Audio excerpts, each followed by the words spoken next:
Y'all, it seems we have found a secret with wide-ranging lore implications in Clair Obscur, so please allow me a moment of your time.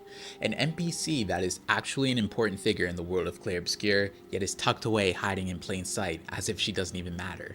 Allow me to elucidate. In the introductory area of Clair Obscur, before the Gomage and Sophie's departure from the story, you have a chance to explore Lumiere and watch Sophie and Gustav share heartfelt conversations with each other and people around town. As you make the rounds, towards the right side of the area is a lone woman sitting on the bench. She's surrounded by pots of flowers and isn't really doing anything aside from sitting. In other words, she's giving innocuous NPC. However, if you analyze her closely, you'll find that she's not like the others. First of all, there are no other NPCs in the entire game with her character model. Her outfit is wholly unique, and additionally, she's deliberately placed away from everybody else. Take a quick look to see how many recycled NPCs there are in this area.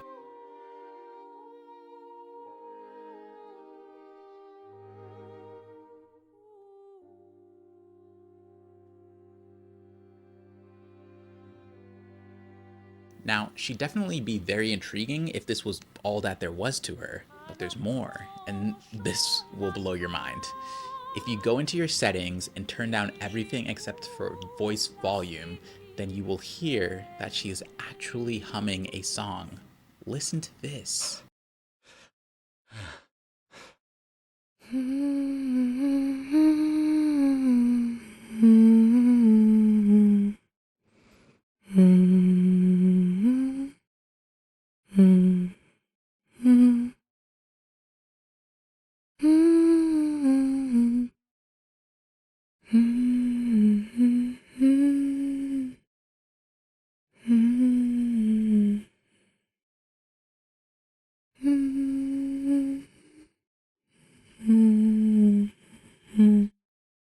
Now, to me, it sounds like she is humming the song Aline, which I've also been using as background music for this video.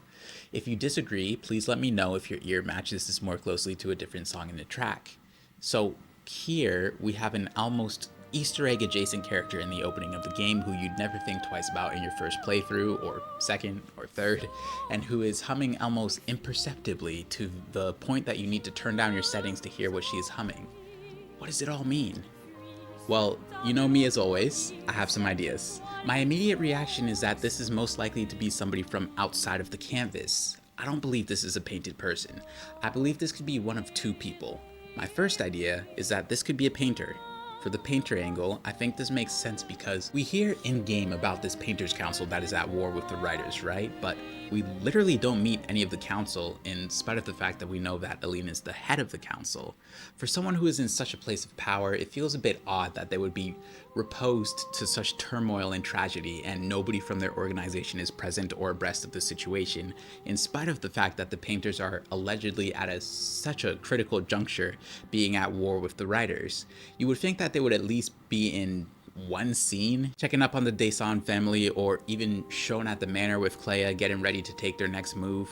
Like, really think about it. Does it make sense that the head of this painters council lost their son in a fire in their home and nobody from the council is there or stopping by to protect their leader or at least ensure that there are no follow-up attacks? But here's the thing, right? What if there was somebody fulfilling this role? That's where this NPC comes in. I could see this NPC being a painter from the Painters Council who has entered the canvas to monitor the Desan family and check on the status of the head of their council. I could see the Painters Council as an organization that would have this built-in check and balance where a specific member has the clearance, authorization, and know-how to keep tabs on other painters. After all, the power to create life and entire worlds within canvases is not something any sane and rational person would leave unchecked. So I could definitely see a member of the Painters Council whose role is oversight and who is fulfilling that role by monitoring Aline and her situation. I think that this scenario would certainly suit the hint of this NPC humming Aline's song. I do believe that this painter would be doing this unbeknownst to Renoir and Aline, and we do have precedent for them not knowing exactly who is in and outside of the canvas, given the fact that neither of them were aware of Mael being in the canvas until the events of the game. Only Painted Verso was aware because Clea, who ushered Mael into the canvas, went into it and told him to watch after her. Speaking of Clea, I could see her both knowing and unknowing of this painter's presence, right? So maybe she was too preoccupied with her preparations for the writers to notice this special painter slip past and into the canvas, or maybe she was working together with the investigating painter to ensure oversight of her family while she focuses on revenge. The latter scenario would further contextualize how laissez-faire she is when it comes to the canvas's conflict. Maybe she's just aware that there is already a painter within the fray who is looking after her parents and would prevent any true tragedies from transpiring. Let me reference something Jennifer Svenberg-Yen, the wonderful writer of this game, said before I continue.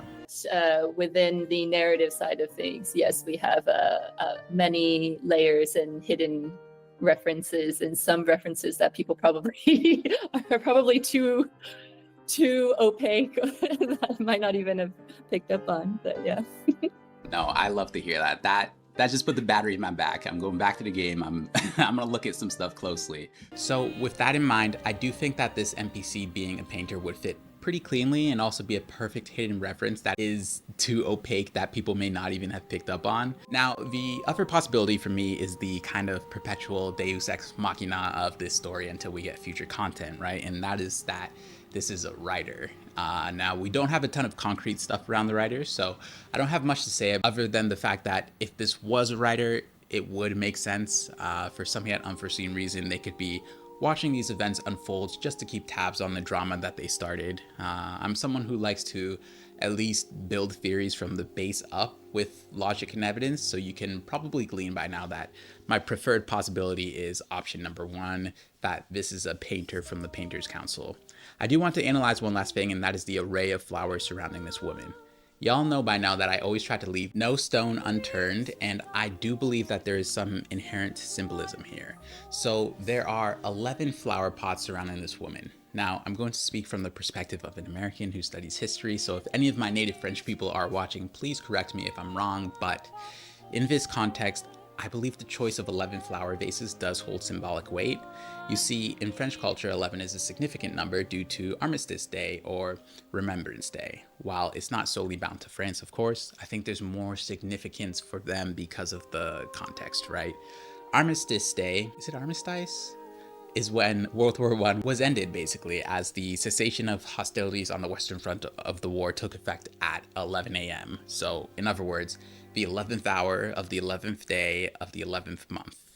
11. So, it would be fair to say that the number 11 could function in literature as a suspended moment rather than a conclusion, right?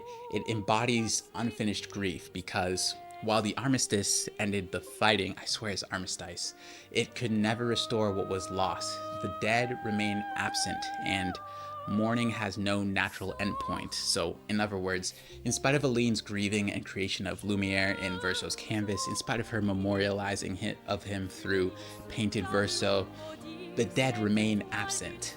The real Verso can't come back. So I think it would be fair to say that the 11 flower pots in this context are meant to be a powerful symbol for grief that has been contained, organized, and commemorated, but never resolved.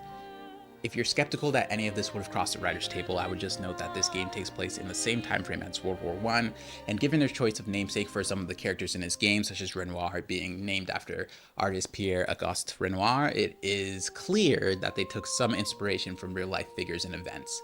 I would also like to add that there is a valid parallel between the war with the writers and painters and World War I. That parallel being that both seem to have kicked off in earnest due to the assassination of one person, Verso and Archduke Franz Ferdinand. Anyways, I've yapped enough in this one. I think more than ever I need your help, feedback, and opinions. Please let me know what y'all think of this NPC. Thank you all for watching, and I want to shout out a member of my Discord. Salute to Navis for bringing this finding to the server for discussion. Remember to be kind and thoughtful, y'all, and I'll see you in the comment section. Much love.